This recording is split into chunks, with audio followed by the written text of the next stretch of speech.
Okay. Thank goodness John and Christiana are still here. What word does virtus come from? Weird. Weir, which is?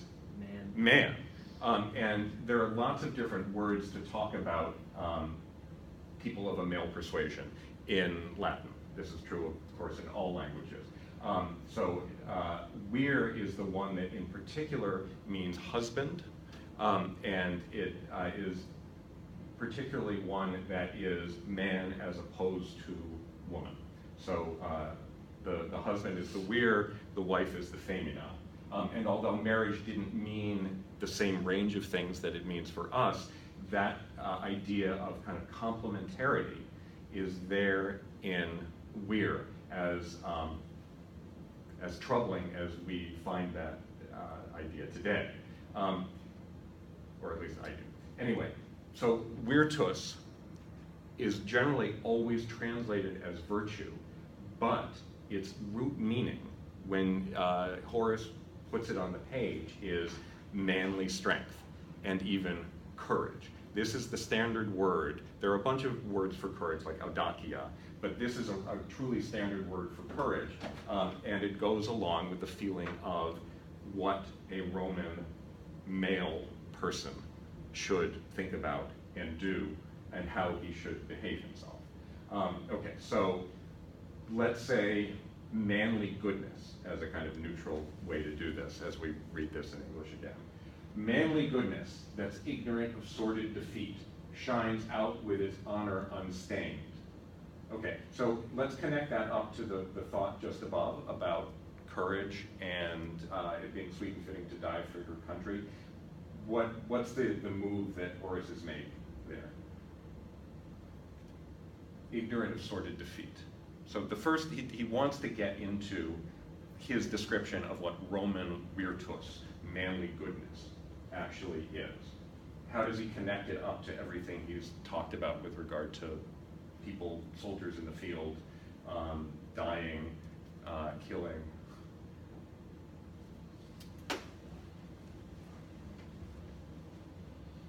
Manly goodness that is ignorant of sordid defeat. What does he mean by that?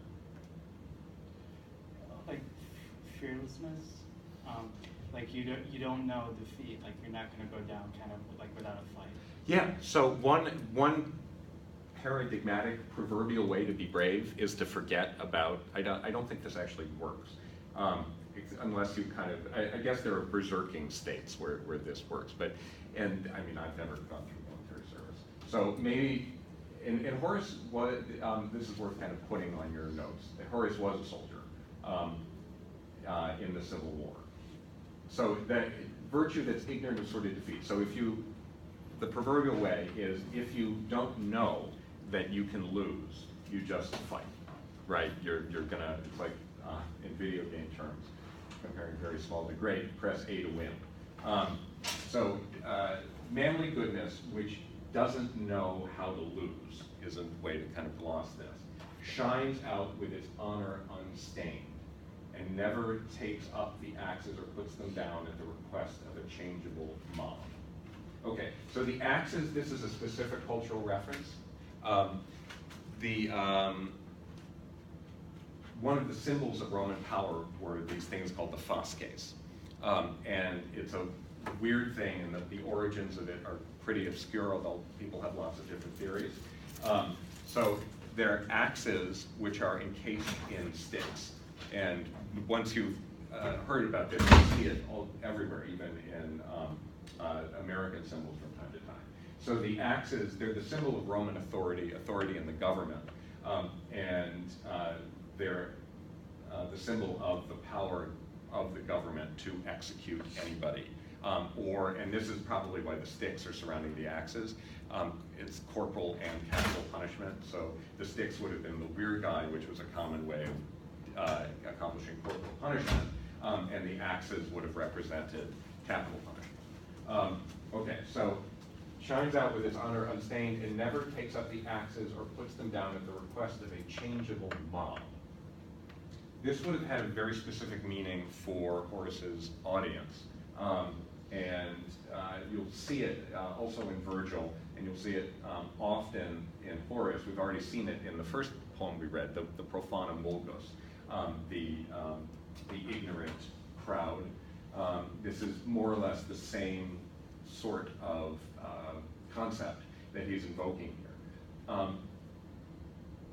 What do you think he's on about? Why would he connect manly goodness to never taking up the axes, the fasces, or putting them down? Meaning, so you take them up, meaning I'm going to kill this guy who did something bad, as many, many people were executed during the Civil War. I mean, you can kind of think French Revolution, if you want a good analogy that's kind of a little bit closer and maybe from your European history class. It was like that. So it never takes up the axes to chop off someone's head or puts them down. What does that mean in this context? What would putting the axes down mean? Not executing somebody, right? So if you have a defendant who did something really bad, the changeable mob is neither going to get you to cut off their head, nor going to get you not to cut off their head, right? The head may get cut off, but it's not going to be because of what?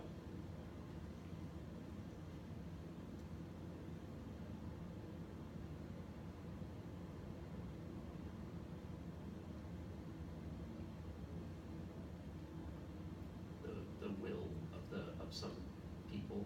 Yeah. That's subject to change. Yeah, so I mean, the way that civil wars tend to get started, and this is the Roman Civil War was no exception, is you have a whole bunch of people who get really mad about something, right? And they make demands, and they find leaders, and generally in a military context, generals like getting power, and they especially don't like giving up power. So if somebody else comes along and says you're going to have to give up your power, and there's this mob that's really mad about something, you're going to go to the mob and say, hey, maybe we can do something together here. So it's, I mean, that's basically how the Civil War got started. And it was something that at the height, all through Augustus's rule, the Romans were petrified would happen again. Because the patricians had a lot of stuff, and a lot of their fellow patricians had lost everything in the Civil War, and if the whole thing reversed itself again, they might lose everything too. So one of the themes of this course is going to be how it was that Augustus dealt with that, and what that had to do with love, because although it seems like it probably had nothing to do with love, I'm going to try to persuade you that it did. There. Okay, so how does this all work together then? He's talking about Roman manly virtue.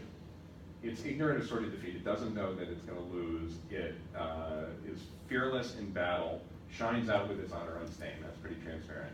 And never takes up the axes or puts them down at the request of a change of mob. What does being ignorant of sordid defeat and everything that was above there have to do with the way you govern without reference to what the mob says? You think for yourself enough not to be influenced by everyone else. Yeah. Common thought.